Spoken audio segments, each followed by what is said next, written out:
ቁጠባን ባህለው አድርገው የስኬት ጉዞውን ሲጀምሩ እኛ ደግሞ ለቁጠባው እሴት ጨምረን አብረኖት እንተጋለን። ለላቀ ቁጠባው የላቀ ወለድ ይገባውታል። የብርሃን ባንክ የላቀ ቁጠባ ሂሳብ ወይም ፕሪሚየም ሴቪንግ አገልግሎት ደንበኞች ቁጠባቸው እየጨመረ ሲሄድ ባንኩ ጠቀም ያለ ወለድ የሚከፍልበት ልዩ የቁጠባ ሂሳብ አይነት ነው። የላቀ ቁጠባ ሂሳብ አገልግሎት ደንበኛ ከሆኑ ሂሳቦን በቼክ ወይም በሂሳብ ደብተር፣ በኤቲኤም ካርድ ወይም በሞባይል ባንኪንግ አገልግሎት ማንቀሳቀስ ይችላሉ። ዛሬውኑ ወደ አቅራቢያው ወደሚገኝ የብርሃን ባንክ ቅርንጫፍ በመሄድ የላቀ ቁጠባ ሂሳብ ከፍተው ብዙ ይቆጥቡ፣ ጠቀም ያለ ወለድ ያገኙ። ብርሃን ባንክ፣ እንደ ስማችን ብርሃን ነው ስራችን። ሌላኛውን ጉዳይ እንመልከት። ወደ ስፔን እናቅናና የባርሴሎናን መሪነት እናንሳ። ትናንትና እንግዲህ በማሸነፍ መሪነቱን ከሪያል ማድሪድ መረከብ የቻለበት ምሽት ነበረ። ያው ከነዛ ሳምንታት በኋላ ወይም ከዛ ሳምንት በኋላ ለባርሴሎና ጥሩ ምላሽ የሰጡበት ምሽት ነበር። ደግሞ ውጤቱ የላሊጋ መሪ የሚያደርጋቸው ነበርና እናንሳ። በፓምፕሎና ሪያል ማድሪድ በኦሳሱና ከተሸነፈ በኋላ ለባርሴሎና በቶሎ ወደ ላሊጋው አናት ለመመለስ እድል ነበራቸው። ደግሞ በሚቀጥለው ሳምንት ከቪያሪያል ጋር ነው የሚጫወቱት። ከባድ ጨዋታ ነው። በእርግጥ እንዲያሸንፉት የሚጠበቅ አይነት ጨዋታ ነው። ወደ አዲሱ ካምፕ ነው ከመጡ በኋላ ሁሉንም ጨዋታዎች አሸንፈዋል እና በላሊጋው ብዙ ጎል ያስቆጠረው ቡድን ብዙ ጎል ከተቆጠረበት ቡድን ጋር የተደረገ ጨዋታ ነው። ስለዚህ ባርሳ እንዲያሸንፍ ይጠበቅ ነበር። ግን አንዳንድ በጣም አሪፍ ነገሮች ነበሩ። አንደኛው የዦአው ካንሴሎ የትላንትና ፐርፎርማንስ ነው። ዦአው ካንሴሎ ሲመጣ አሰልጣኙ ችግር ነው ብለው አልተናገሩም። ግን በዴኮና በአሰልጣኙ መካከል በዚህ ዝውውር ላይ መግባባት አልነበረም። አሰልጣኙ የመስመር ተከላካይ ሳይሆን የመሀል ተከላካይ ኢኒጎ ማርቲኔዝ ከለቀቀ በኋላ ተተኪ ባርሴሎና አልገዛም። የመሀል ተከላካይ ነበር ይፈልጉ የነበሩት። ዴኮ ግን ከጆርጅ ሜንዴዝ ጋር ባለው ጓደኝነትም የተነሳ ተጫዋቹን ማምጣት ፈልጎ ነበር። አሰልጣኙ እኔ ተመሳሳይ አቋም ነው ከስፖርት ዳይሬክተሩ ጋር ያለኝ ብለው በብዙሃን መገናኛዎች የተወራውን የልዩነት ወሬ አስተባብለው እንደነበር አስታውሳለሁ። እና እስካሁን ድረስ ብዙ እያሰለፉት አልነበረም። 5 ጨዋታ ተጫውተዋል። 2ቱን ብቻ ነው የጀመረው። አልፎ አልፎ እየተቀየረ ይገባል። እና አሰልጣኙ በዝውውሩ ላይ ያላቸውን ዲስኮንቴንት ሲያሳዩ ነው ብዙ የመሰለፍ እድል እየሰጡት ያልሆነው የሚል ወሬ ነበር። ያው እንደምታውቂው ወደ ኢንተር ሊሄድ ነበር። ግን ደግሞ ጆርጅ ሜንዴዝ ከባርሴሎና ጋር የላሚን ያማልም የሌሎችም ተጫዋቾች ወኪል ነው እና በዛ ምክንያት ባርሳ ያለ ብዙ ችግር ነው ይህንን ተጫዋች ያገኘው እና በግራ በኩል በአሌሃንድሮ ባልዴ ቦታ ነው የተጫወተው እና በእንግሊዝ በነበረበት ጊዜ የዦአው ካንሴሎ ምርጥ ብቃት ለማንቸስተር ሲቲ ለጓርዲዮላ ቡድን ሲጫወት በግራ መስመር ተከላካይነት ሲጫወት ነበር። በጣም አስደናቂ ነበረው። ከሲቲ ምርጥ ተጫዋቾች መካከል አንደኛው ነበር እና በዛ ጊዜ ያሳየ የነበረውን ብቃት የሚመስል አይነት ብቃት ነው ያሳየው። አሰልጣኙ ራሳቸው ከጨዋታው በኋላ በጣም አስደናቂ ብቃት ነው ያሳየው። በተለይ በመጀመሪያ አጋማሽ በርካታ የጎል እድሎችን ፈጥሯል። ይህን ነው ማየት የምፈልገው የሚል አስተያየት ሰጥተዋል። እሱም ወደ ባርሳ ከመጣው በኋላ ምርጡ ፐርፎርማንስ ነው የሚል አስተያየት ሰጥቷል እና ዲዮንግ ጎል ሲቆጠር ብቻ ሳይሆን የመጀመሪያ ማርክ ቤርናል ጎል ሲቆጠር ለኤሪክ ጋርሲያ ያንን ኳስ የሰጠው እሱ ነው። ስለዚህ በመጀመሪያዎቹ 2 የባርሴሎና ጎሎች ላይ 2 የባርሴሎና ሲቲንግ አማካዮች ናቸው ጎሎቹን ያስቆጠሩት። ቤርናል ነበር ጨዋታውን የጀመረው ከዲዮንግ ጋር። 2 አማካዮች ናቸው ጎሎቹን ያስቆጠሩት እና በጣም አስደናቂ ነበር ዦአው ካንሴሎ። ቨርቲካሊቲ ጨምሯል። የማያቋርጥ የማጥቃት ስጋት ይፈጥር ነበር። የግራ ኮሪደሩ ለብቻው የተተወለት ይመስል ነበር እና ብዙ ጥርጣሬዎች ነበሩ እሱ ሲፈርም። ግን በትላንትና ፐርፎርማንስ ቢያንስ እነዚህ ጥርጣሬዎች ተገቢ የማይመስሉ አድርጓቸዋል እና በጣም ትልቅ ኢምፓክት ነበረው። በአብዛኛው በተጋጣሚ ቡድን የሜዳ ክፍል ላይ ነው ያሳለፈው። የመጨረሻ ፓሶቹ አስደናቂ ነበሩ። ጥርት ያለ የማጥቃት ሀሳብ ነበረው። 5 ክሮሶች ያድርጓል። 8 ሪከቨሪዎች ነበሩት። ስለዚህ የባርሴሎና ባለፈው አንስተነው እንደነበር አስታውሳለሁ። ምሳ ከአትሌቲኮ ማድሪድ ጋር በነበረው ጨዋታ ማግስት መሰለኝም ከዛ በኋላ በነበረው ጨዋታ ማግስት አሰልጣኙ አንዳንድ ጊዜ እንደ ዦአው ካንሴሎ አይነቱን ተጫዋች ወይም ራሱ ባልዴን አድቫንስድ በሆኑ ቦታ ላይ ቢጠቀሙ የባርሴሎናን አንፕሪዲክታቢሊቲ መጨመር ይችላል፣ እንዳይገመት ማድረግ ይችላሉ እንድል ነበርና ካንሴሎን ግራ ፉልባክ ሆኖ ነው የተጫወተው። ግን ከ70%፣ 72%፣ 73% ነው የባርሴሎና የፖሴሽን ብልጫ የነበረው። አብዛኛውን ጊዜ በሌቫንቴ ሜዳ ክፍል ስለነበር ያሳለፉት እንደ ለስሙ ነው የመስመር ተከላካይ የነበረው እንጂ ደንበኛ የክንፍ ተጫዋች ሆኖ ነው የተጫወተው። ያንን ማድረግ ደግሞ ይችላል። ቴክኒካዊ ችሎታው በጣም የላቀ ተጫዋች ስለሆነ ለሱ በጣም ግሩም ፐርፎርማንስ ነበር እና ያቺ ክሮስ ደግሞ ሲቲ ውስጥ በነበረበት ጊዜ ለሃላንድ ለሌሎች ተጫዋቾች የሚያቀብሉ አይነትን ክሮስ ነው ለፍራንኪ ዲዮንግ የሰጠው። የአንግል ባያዝ የለበትም በግራ በኩልም ብታጫውቹ በቀኝ በኩልም ብታጫውቹ ጥሩ ከተጫወተ ተመጣጣኝ ብቃት ማሳየት የሚችል አይነት ተጫዋች ነው። አይን ውስጥ የሚገባ ፐርፎርማንስ ነበር በግል ያሳየው። ከዛ ውጪ ተቀይሮ የገባው ፌርሚን ሎፔዝ ያስቆጠረውን ጎል አይተሽው እንደሆን ያው ከሌቫንዶቭስኪ ቀጥሎ የባርሴሎና ቤስት ፊኒሸር የሚመስለኝ እኔ እሱ ነው።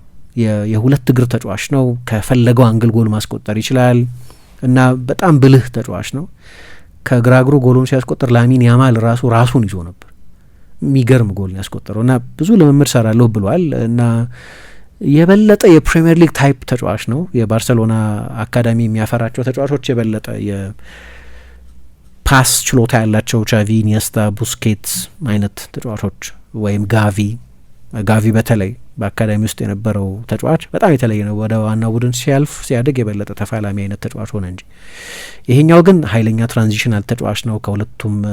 በሁለቱም እግሩ ከፈለገው ርቀት ጎል ማስቆጠር የሚችል አሁን በዚህ የውድድር ዘመን ትላንትና ያስቆጠረው ጎል 23ኛ የጎል ተሳትፎ ነው። 11 ጎሎችና 12 የመጨረሻ ጎል። ላሚን ያማል ብቻ ነው የሚበልጠው ባርሴሎና ውስጥ። ላሚን ያማል 29 የጎል ኮንትሪቢዩሽን ያለው 15 ጎል አስቆጥሯል፣ 14 የመጨረሻ ኳሶች ያቀብሏል። በነገራችን ላይ ላሚን ያማልም ትላንትና ተቀይሮ ሲወጣ በጣም ከፍቶት ነበር። መጀመሪያ መጡና አሰልጣኙ ቀይሬ ያስወጣሃለሁ ያሉት መሰለኝ። ተነጫነጫ ያኔ እና መነጫነጩም ግድ አልሰጣቸውም። ትንሽ ቆይተው ቀይሮ አስወጡት። አልቋል ጨዋታው። አሁን እንግዲህ ምን ልለው እንደምችል አላውቅም። ሩኒ ባርዳጂ ነው ተቀይሮ የገባው። ሩኒ ተቀይሮ በገባና በተጫወተ ቁጥር ጥሩ ነው የሚጫወተው እና አሰልጣኙ እንዲያውም ተናዷል። ኦኬ ግን ሩኒ ባርዳጂ መጫወት ይገባዋል። ጥቂት ደቂቃም ቢሆን ይለፋል ልምምድ ሜዳ ላይ እና ጥቂት መጫወት አይገባውም ልንል ነው፣ መጫወት ይገባዋል የሚል አስተያየት ሰጥተዋል። እና እኔ ለምን እንደሆነ አላውቅም ይሄ አቲቲዩድ ብዙ አይመቸኝም። ተጫዋቾች ተቀይሮ ሲወጡ የሚያሳይ አንዳንድ ጊዜ ማለት ነው። ከዛ ውጪ ስለ ባርሴሎና ካነሳን አይቀር ሁለቱን አማካዮች ግን ማንሳት ያለብን ይመስለኛል። አሰልጣኙ አማካይ ቦታ ላይ መጠነኛ ለውጥ አድርገዋል። ሰሞኑን አይተሽ እንደሆነ ከፔድሪ መጎዳት በኋላ አንድ ጥሩ ዜና ለባርሴሎና፣ ፔድሪ ተቀይሮ ገብቶ ተጫውቷል። ትላንትና የመጨረሻዎቹን 25 ደቂቃዎች ተጫውቷል። ግን ዲዮንግን ከሌላ የማጥቃት አማካኝ ጋር ነበር ብዙ ጊዜ አብረው የሚያጣምሩት። የአትሌቲኮ ማድሪዱም ጨዋታ ላይ ሌሎችም ጨዋታዎች ላይ በተለይ በሽግግር በሚቸገርበት ጊዜ ከኦልሞ ጋር የበለጠ ኦፌንሲቭ ከሆነ ተጫዋች ጋር ነበር የሚያጣምሩት እና ይሄ ደግሞ በተለይ ሽግግሮችን የመከላከል ድክመት እንዲኖርባቸው አድርጎ ነበር። ትላንትና ሁለት ዲፌንሲቭ ሚድፊልደሮችን ዲዮንግን ዲፌንሲቭ ሚድፊልደር ካልነው ማለት ነው ሁለቱን አንድ ላይ ያጣምሯቸውና ሁለቱም አጋጣሚ ሆኖ የበለጠ ለቡድን ባላንስ ተብለው የገቡ ተጫዋቾች ቢሆኑም ግን ሁለቱን ጎሎች አስቆጥረው ወጥተዋል። ቤርናል መጀመሪያ አሰልጣኙ ሲመጡ ካመኑባቸው ወጣት ተጫዋቾች መካከል አንደኛው ነበር። ከዛ ጉዳት ገጠመው ተመልሶ ሲመጣ ግን ብዙ የመሰለፍ እድል እየሰጡት አልነበረም። ብዙ ጎልም አያስቆጥርም። በካምፕ ነው ለመጀመሪያ ጊዜ ነው ጎል ያስቆጠረው። ሰው መጠነኛ ልዩነት ነበራቸው ከሰሞኑ የአማካዮች ጥምረት። የቡድናቸው ሽግግሮችን የመከላከል ድክመት እንዳሳሰባቸው የሚያሳይ ነው። ዲዮን ግን ብዙ ጎል የሚያስቆጥር አይደለም። ከአንድ የማጥቃት ተጫዋች ጋር ነበር የሚጫወተው። እንግዲህ ከአመት በኋላ ጎል አስቆጥሯል። ግን የባርሳ ፐርፎርማንስ ግን 3-0 ያሸንፍ እንጂ ድክመቶች የሌሉበት አይደለም። እኔ ግብ ጠባቂ ቢዚ ከሆነ ፐርፎርማንስሽ የተዋጣለት እንዳልሆነ የሚያሳይ ነው። ስቴዲየም ውስጥም የነበረው አትሞስፌር ምናልባት ፔድሪ ተቀይሮ ሲገባ ካልሆነ በስተቀር ቀዝቀዝ ያለ ስሜት ነው የነበረው። የላሊጋውን መሪነት ሪክሌም የሚያደርግን ቡድን እንደሚደግፉ ደጋፊዎች አይመስሉም ነበር እና በተለይ በ20 ሰከንድ ውስጥ ጎል ለማስቆጠር ተቃርቦ ነበረ የሌቫንቴ ቡድን። በ20 ሰከንድ ውስጥ 18 ሰከንድ 17 ሰከንድ ይሆናል 1-0 እያሉ ፊት ለፊት 1-1 ተገናኝተው ነበር። 1-0 ብቻ ባርሰሎና እየመራ በነበረበት ጊዜ እንደገና ግብ ጠባቂው ጆዋን ጋርሲያ ማዳን ነበረበት እና አሁንም ቢሆን አሰልጣኙ አማካይ ክፍላቸው ላይ እንደዚህ አይነት ሽግሽግ ፈጥረው ኤሪክ ጋርሲያን ወደ መሀል ተከላካይነት መልሰው ጆዋ ካንሴሎን የመጀመሪያ አሰላለፍ ውስጥ አድርገው የበለጠ የቡድን ሚዛን የሚጠብቁ ሁለት ጥልቅ አማካዮችን ተጠቅመው ጭምር ባርሳ ትላንትም የመከላከል ድክመት ነበረበት። ጎል አላስቆጠረም ሌቫንቴ፣ ግን ቡድኑ ድክመት ነበረበት። የመከላከል ቨልነራቢሊቲ መጀመሪያ ካርሎስ አልቫሬዝ የሚባለው ተጫዋች መሰለኝ ከኢቫን ሮሜሮ የሚባል ተጫዋች የመጣለት ፓስ ነበር። ግልጽ ነው፣ ፊት ለፊት ነበር የተገናኘው። 1-0 ይሄኛው 0-0 እያሉ ነው ገና እንደተጀመረ ነው። በኋላ ደግሞ 1-0 እያሉ ሌቫንቴ አቻ ሊሆን የሚችልበት ደግሞ እድል ነበረው እና ዲዮን ግን ትላንትና ቢያንስ ሁለት ሃይ ኳሊቲ ሙከራዎች በተለይ በመጀመሪያ አጋማሽ የሉዊስ ካስትሮ ቡድን የፈጠራቸው እድሎችን አድኗል እና ለውጦች ቢያደርጉ ጋርሲያ ከኩባርሲ ጋር አብሮ ቢሰለፍ ወይ ጄራርድ ማርቲን ከኩባርሲ ጋር አብሮ ቢሰለፍ ምንም አይነት ለውጦች ቢያደርጉ ይህንን የመከላከል ድክመት መቅረፍ አልቻሉም እና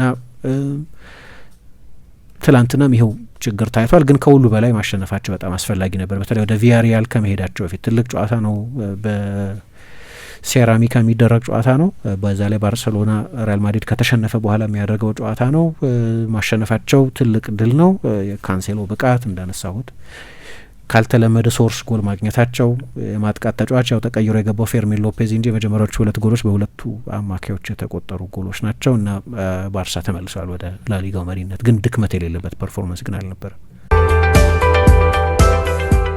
ቁጠባን ባህለው አድርገው የስኬት ጉዞውን ሲጀምሩ እኛ ደግሞ ለቁጠባው እሴት ጨምረን አብረኖት እንተጋለን። ለላቀ ቁጠባው የላቀ ወለድ ይገባውታል። የብርሃን ባንክ የላቀ ቁጠባ ሂሳብ ወይም ፕሪሚየም ሴቪንግ አገልግሎት ደንበኞች ቁጠባቸው እየጨመረ ሲሄድ ባንኩ ጠቀም ያለ ወለድ የሚከፍልበት ልዩ የቁጠባ ሂሳብ አይነት ነው። የላቀ ቁጠባ ሂሳብ አገልግሎት ደንበኛ ከሆኑ ሂሳቦን በቼክ ወይም በሂሳብ ደብተር፣ በኤቲኤም ካርድ ወይም በሞባይል ባንኪንግ አገልግሎት ማንቀሳቀስ ይችላሉ። ዛሬውኑ ወደ አቅራቢያ ወደሚገኝ የብርሃን ባንክ ቅርንጫፍ በመሄድ የላቀ ቁጠባ ሂሳብ ከፍተው ብዙ ይቆጥቡ፣ ጠቀም ያለ ወለድ ያገኙ። ብርሃን ባንክ፣ እንደ ስማችን ብርሃን ነው ስራችን።